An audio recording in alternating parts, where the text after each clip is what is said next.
What's up, everybody? Welcome back to another Picks Against the Spread breakdown where I focus on one game individually and talk at length about everything that I see in that game matchup-wise for personnel and schemes and everything like that, and kind of going into detail about why I'm betting this game the way that I am. And I chose this Monday night showdown, I guess if you could call it that, between the Bears and Redskins, two teams that people haven't quite been able to figure out yet, mainly because the line is a lot more generous to Washington than I expected, and certainly a lot more generous to Washington than I would have bet. I'm actually covering the Bears, or not covering, I'm betting on the Bears to cover this line pretty comfortably. It's only at a 4-point favorite for Chicago as of the time of me recording this, which it's kind of held steady like that all week. I expected it to kind of creep up more towards 6 or 7, and it's held at 4. And so I wanted to talk about this game because I feel like this line is very reactionary, mainly reactionary to Mitchell Trubisky. So I kind of want to get into this Bears offense first and how they match up with the Redskins defense because for whatever reason, I don't want to say they expect too little of Trubisky, but I kind of feel like they expect too little of the Bears offense as a whole. When you look at the Washington defense last week against Dallas, they really kind of showed their main weakness, which is inside zone. Dallas, they just pounded the rock over and over again with Zeke Elliott, and they could not stop him. I don't even know if he went backwards once. And in terms of how they attacked that front seven, which on paper, there's a pretty substantial amount of front seven talent in Washington, but they really attacked Matt Ioannidis with inside zone. Specifically, they would get Zach Martin and Lyle Collins double teaming Ioannidis and just completely obliterating him on those down blocks. And remember, inside zone, if you watch my Jason Kelsey breakdown not too long ago, inside zone's kind of like designed to cut back, and it's really more of a downhill run than outside zone, which kind of tries to spring you front side of the edge.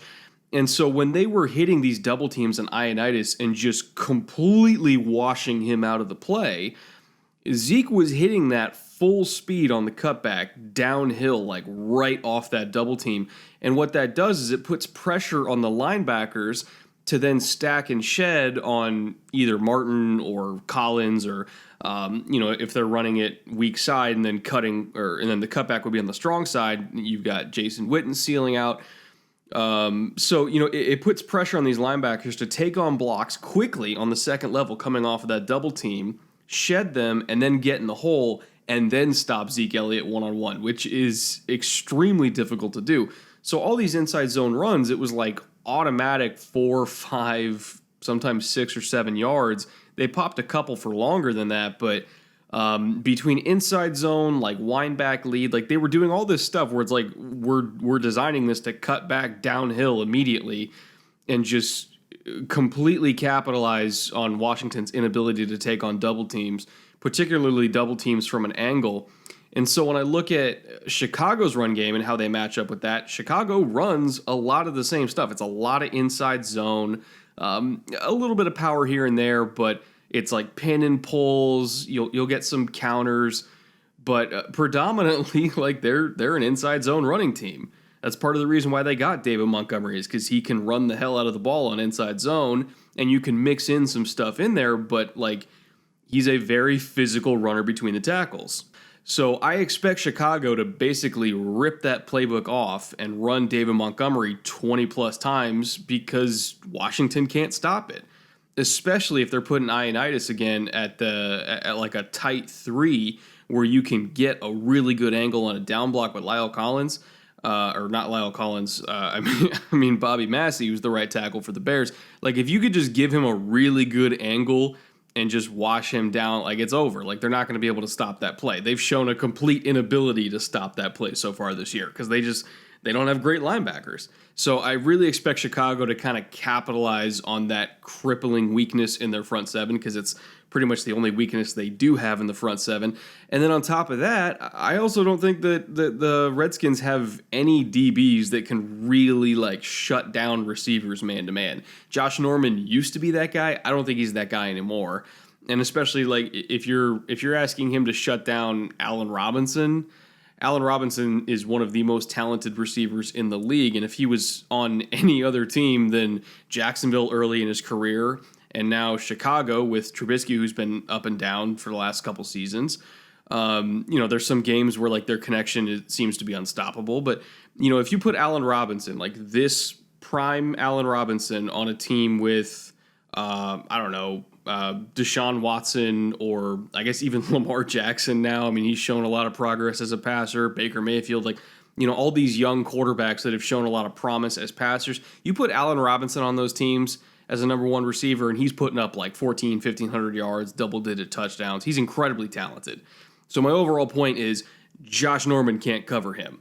If it's in zone, yeah, he's big, he's lanky, he's instinctive, everything like that. But if we're just talking about pure man-to-man cover skills, the Redskins do not have a single DB that can cover Allen Robinson. Hell, I don't think they have a single DB that can cover Anthony Miller one-on-one. In terms of talent, like pure talent in a receiving duo, I think Robinson and Miller are probably one of the 6 or 7 most talented duos in the league. Won't be the most productive just because of their kind of situation, I guess is the nicest way to say it. But in terms of pure talent, I mean, these dudes are really good. And Washington just doesn't have anybody who can stop them. So hopefully, if you're a Bears fan, you're hoping that Mitch Trubisky can kind of take advantage of that matchup, because it's a huge advantage for him. Not to mention, again, the linebackers are a weakness in coverage, too. They don't have anybody that can cover Tariq Cohen except for maybe Landon Collins, who I expect to be on Cohen duty pretty significantly. But, if he's playing in like a hook zone on the other side of the field and they release Cohen against Cole Holcomb on an option route, like, what's Holcomb going to do? You can't have Collins shadow Cohen the whole game. Somebody else is going to have to cover him at some point, or else your scheme's going to be entirely predictable. So it's kind of unfortunate, because the only guy that they have that can cover Tariq Cohen one-on-one is a safety. And just with how the Redskins play defense, they don't actually have their safeties on islands against running backs that often. A lot of the time it's going to fall to a linebacker, especially when they're in zone, and it's just not a good matchup for Washington. So when I look at the front seven, they don't have linebackers that can stop inside zone. They don't have linebackers that can cover Tariq Cohen on third downs. They don't have any DBs that can shadow Allen Robinson one-on-one. They don't have any like number 2 corners, because Quentin Dunbar's hurt, DRC's on IR. They're probably going to be playing either like Aaron Colvin or Fabian Moreau as the number 2. Neither one of them, I think, can stay with Anthony Miller. Even Taylor Gabriel, he's got wheels. Moreau can run, but again, he's coming off, I think, an ankle injury. So like the secondary's beat up. It's not super talented to begin with. Their best DB is Landon Collins. It's rough. It's a really rough situation for the Redskins defense, because there's just, outside of the defensive line, not a lot of talent there going against a Chicago Bears team that is loaded with weapons. Really, the only weakness that I see on the Bears offense are either Mitch Trubisky being highly inconsistent and the offensive line being highly inconsistent. It is possible, that the Redskins defense can play well if Mitch has a third bad game in a row, and if the offensive line, again, just can't block anybody and has a whole bunch of miscommunication issues. That is possible, but are you really banking on that happening 3 weeks in a row? I don't know if I would. I will say this, though. If he doesn't have a good game against this defense for the 3rd week in a row, Chicago's probably in a lot of trouble. Green Bay and Denver both have very talented defenses, with great coordinators. Washington does not. They don't have a good secondary. They don't have good linebackers. Their defensive line is banged up because Jonathan Allen's coming off an injury. We're not 100% sure if he's going to play. Their 2 best defensive linemen that are healthy right now are probably Darren Payne and Ryan Kerrigan, and they're pretty much it. That's really all they've got to work with right now is Payne and Kerrigan. It's like if Trubisky doesn't have a good game against this beat up defense, which has clear talent holes in some pretty important positions, Chicago's in trouble. And again, it's an obvious point to be made, but like Mitch has to step up in this game. Like this has to be a Mitch showing out, kind of like he did against Tampa around this time of actually almost in the exact same week to the year, I think. He needs to have one of those kinds of games to kind of reinstill some confidence in the Bears fan base, because a lot of people are really ready to jump ship. Like this is a huge game for him. One of the biggest games of his career. I know it sounds weird because it's a Monday night game in week 3 against a team that probably won't be in the playoffs. But this is a huge game for Mitch's career, because if he doesn't play well in this game, the trajectory would not really be in his favor. On the other side of the ball, I just do want to start off by saying Terry McLaurin is really damn good. My buddy Sam Gold did an episode on McLaurin this past week, and just kind of showing how like this early production in the first couple weeks of the season is not a flash in the pan. Like the kid is incredibly talented, great route runner, really good hands in traffic, blazing speed. Not the biggest guy, but he personally kind of reminds me a lot of like a young Stephon Diggs when Diggs came into the league in Minnesota. Except McLaurin's getting on the field earlier than Diggs did as a rookie. Remember, it took Diggs 7 or 8 weeks to carve out a starting role in Minnesota for whatever reason. I don't know why. Zimmer just refuses to play talented rookies. But once he was on the field, like the production and the talent was undeniable. And I feel like we're kind of getting that early with Terry McLaurin. He is already, in my opinion, the best player on their offense. Unless, I guess, you count Trent Williams, but he's not really technically on their offense anymore because he refuses to play for them. But in terms of Redskins that are on the field right now, Terry McLaurin's probably the best one on offense. And he's only in his 3rd game of his career. Very, very dangerous receiver. He's got the speed to just completely blow the top off of any defense. They take 2 or 3 shots to him a game because he is constantly getting open deep. Keenum isn't super consistent at getting him the ball deep, at least with good placement that he can go and track and run under. But man, when he hits it, he hits it. This kid is good. I hope you guys listen to me because I highlighted McLaurin, a month and a half ago, 2 months ago in my fantasy wide receiver rankings. I had him as a 9th round grade, which people thought I was freaking insane. But he was my highest graded rookie receiver for fantasy this year, and so far it's kind of working out. I mean, the kid's amazing. So I just kind of did want to give him a shout out because the rest of this breakdown is not going to be kind. But, beyond Terry and I guess Chris Thompson, the Redskins don't really have anything. It's like it's Terry, Thompson, Case Keenum, who is shaky at best. The corpses of Vernon Davis and Adrian Peterson somehow still playing, and that's about it. Geis is injured. Reed is injured. Haskins still isn't starting, so you can't even really get excited about him yet. And he's probably not even out there only because they didn't want to start his career against 2 top 5 defenses in Dallas and Chicago. So it's kind of understandable why he's not starting yet. But again, next week, not week 3, but week 4, next week, once they get past Chicago, I wouldn't be surprised to see Dwayne Haskins in there because they kind of get through the hardest defenses they'll face all year. But, even the offensive line that would be protecting Haskins and is protecting Keenum now, without Trent Williams, their offensive line is average at best. So there's not a whole lot of talent here. Between Mack and Hicks and Floyd and Roquan, that entire front 7, I just don't think they're going to be able to move the Bears off the line of scrimmage at all. They just don't have the horses to do that right now. And other than Terry, they have 0 capable receiving threats that can get open against Fuller or Eddie or really just the Bears secondary in general. Like, I think this is going to be a bloodbath when the Redskins have the ball. I really do.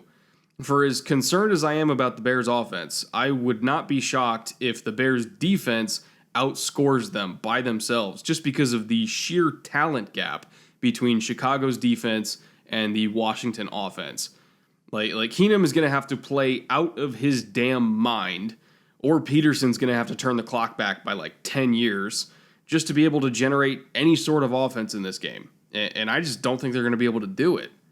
You know, this may be a close, low-scoring game if Mitch still plays poorly and maybe gives the ball away a couple times, but to me, more than likely, this is a blowout in favor of Chicago. They have matchup advantages literally everywhere on the field, on both sides of the ball.